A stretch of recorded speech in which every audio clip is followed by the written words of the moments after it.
அரிசி இறக்குமதியை நிறுத்துவதற்கு அரசாங்கம் தீர்மானித்துள்ளதாக நிதி அமைச்சின் அதிகாரிகள் அரசாங்க நிதி பற்றிய குழுவிடம் தெரிவித்துள்ளனர்.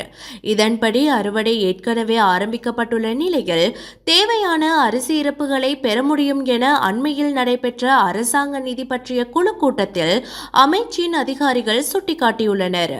இதனிடையே எதிர்காலத்தில் நெல்லை கொள்வனவு செய்வதற்காக திரைசேரியிடமிருந்து நெல் சந்தைப்படுத்தல் சபைக்கு வழங்கப்படவுள்ள 5 பில்லியன் ரூபாய் நிதி குறித்து குழுவின் தலைவரும் நாடாளுமன்ற உறுப்பினருமான கலாநிதி ஹர்ஷ டி சில்வா வினவியதுடன் அந்த நிதியை உரிய முறையில் பயன்படுத்துவதற்கான திட்டம் ஒன்றின் அவசியத்தையும் வலியுறுத்தியுள்ளார். இதன்படி நெல் கொள்முதல் செயல்முறை கடுமையான மேற்பார்வையின் கீழ் மேற்கொள்ளப்படுவதை உறுதி செய்வதற்கும் செயல்பாட்டில் ஏற்படக்கூடிய முறைகேடுகளை தடுப்பதற்கும் அரசாங்கம் நடவடிக்கை எடுக்க வேண்டும் என்பது குறித்து குழு கூட்டத்தில் அவதானம் செலுத்தப்பட்டுள்ளது.